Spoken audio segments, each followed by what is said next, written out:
What's going on, everyone? So it is absolutely wild. So Paul George hyperextends his knee, same knee that he did over a month ago, and who knows how long he's going to be out again, right? Probably another month. I mean, you can't make this up when it comes to Sixers. I mean, the Sixers are cooked. They're 2-12 on the season.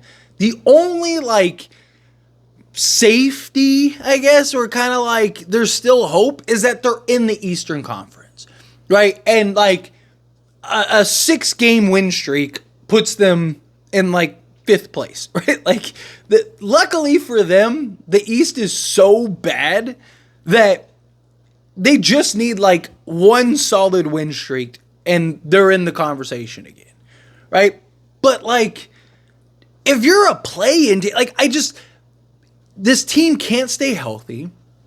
Your two superstars and Paul George and Joel Embiid, you can't rely on. Neither of them can stay healthy longer than a week, right?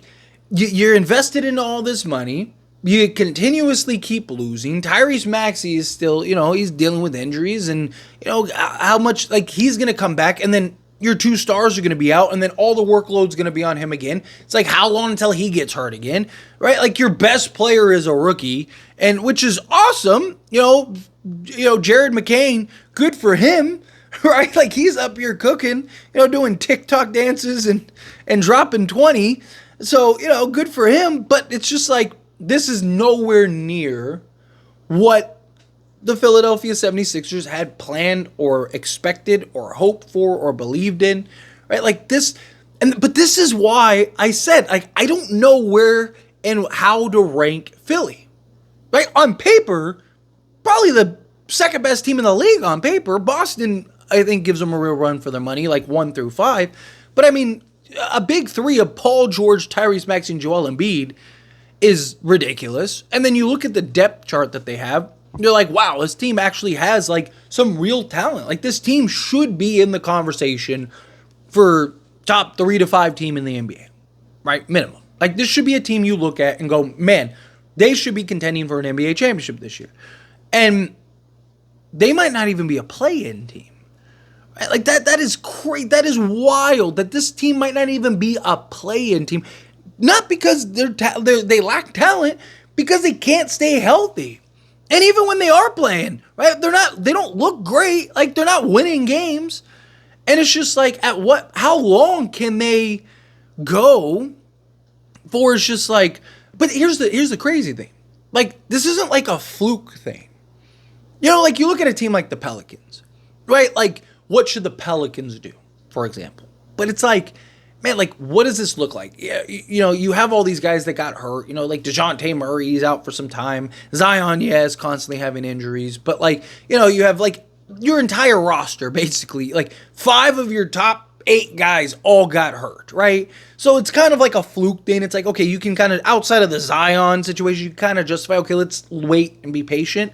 But, the last few years, Paul George, not been a model of health by any stretch of the imagination. Joel Embiid has not been a model of health by any stretch of the imagination. They've been 2 of the most unreliable stars in the entire league. And now they're on the same team together, and you're hoping and praying that they can kind of stay healthy, figure some stuff out, and maybe start climbing the ranks here. Right? Again, I don't know how long that takes. I mean, if Paul George misses another month or two, right? I don't know if this team's going to be able to stay afloat. Now you're, 30 games in, 5-25. I mean, at that point, you might be too far. How long until you're too far behind the 8 ball to actually get where you need to go? Right? How long until, right now, they're still, as crazy as it sounds, are still kind of in striking range. Again, if they go on a solid win streak, they win 5 or 6 straight games, they're right back in the conversation, right? If they go 8-12, right, they're right in the middle of the Eastern Conference. And they're going to be right in the thick of it. I mean, look like a team like Milwaukee. Milwaukee's won, a handful of games since then. And now what? They're 6-9. And they're now back in the thick of it. It's hey, this team was a disaster a week ago. And I still think that they're a disaster. But it's hey, they're in the thick of it, right? So Philly, they do have an opportunity. There is a chance, there is a shot that they could kind of, pull it out and, maybe go on a little bit of a run, and then lo and behold, boom, there you go. Like, that's a possibility, but it's just like, I have zero faith in this team, and this is why I couldn't bank on them. Talked about it, right? One, will it even work?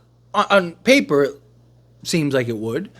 But you need to build chemistry. You need to build camaraderie. When you get in tight games and late and you like, okay, well, who's the closer? Who's doing this? Who's doing that? Like, what's your assignment? What's your role? What's my role?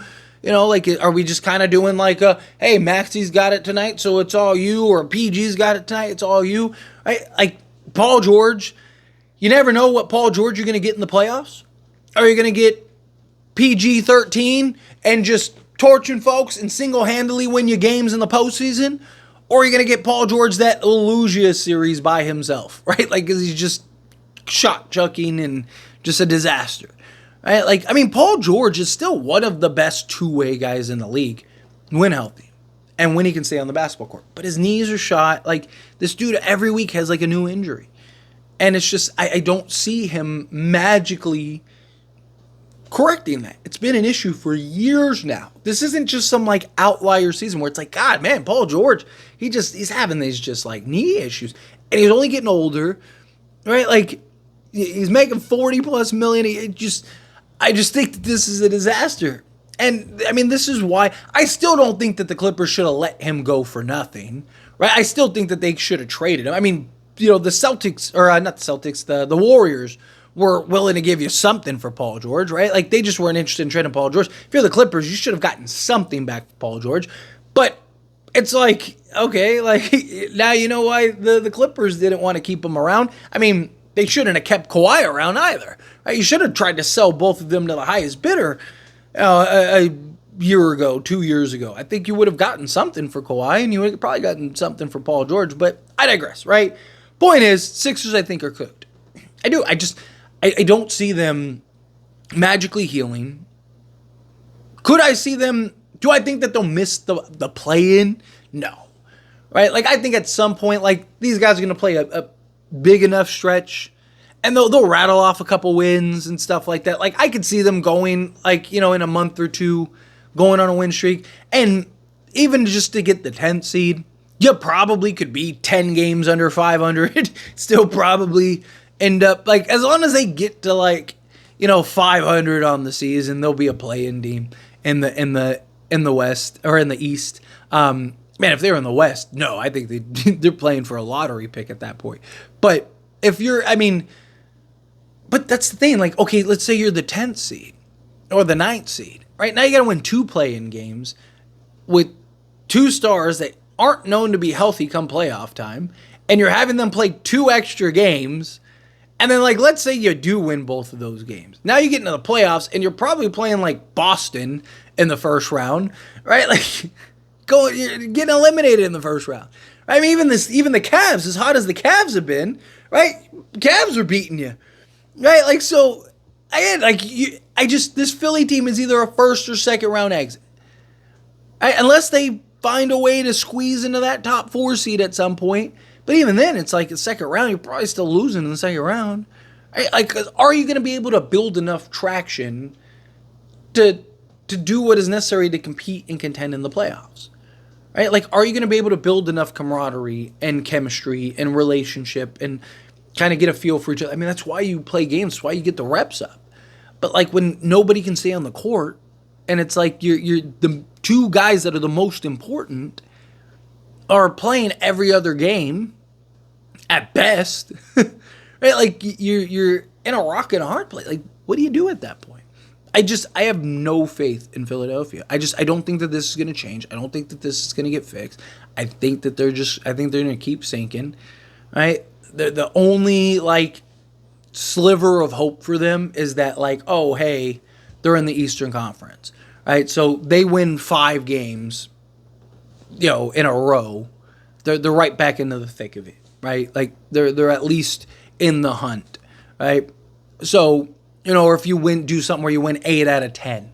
Right now they're like the 5th seed, 4th seed in the Eastern Conference. So you're not like that far behind, but you're not anywhere close. But anyway, as always, this is a discussion, so I pass the question on to you. Let me know your thoughts and opinions down in the comments below. What do you think?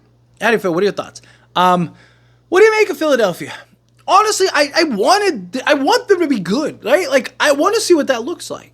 Right? That could be a lot of fun. And if they're good enough to win a championship, that'd be Paul George would get his first championship. Joel Embiid would get his first championship, right? Like, I think that they have the coaching. I think that they have the things necessary. I just don't think that they have the stars that you can rely on. I don't. They have the talent. You look at their paper on talent, or their talent on paper, and it's just like, man, like this team should be contending and competing for NBA championships. And it's just that I don't see them doing it. I think they're a first or second round exit at best. I wouldn't even be shocked if they missed the playoffs because they lose in the play-in, right? Especially if they're the 9th or 10th seed. Right, when all is said and done, and then all it takes is just one bad game, or Paul George or Joel Embiid end up missing that game, and then that's it. Now you're going home. Right, you got to win 2 straight games just to get there. Like, you have to bare minimum squeeze into the 6th seed. Right, so that way, hopefully, your hope is that you just have enough talent to overcome. Right, but anyway, again, however you feel, whatever your thoughts are, let me know down in the comments below. That being said, if you haven't liked this video, hit that like button. Helps me a lot. Helps me enjoy these types of videos, and I truly appreciate it. Not subscribe to the channel, hit that subscribe button. Turn on the bell notifications. Appreciate y'all. See you in the next one. Thank you.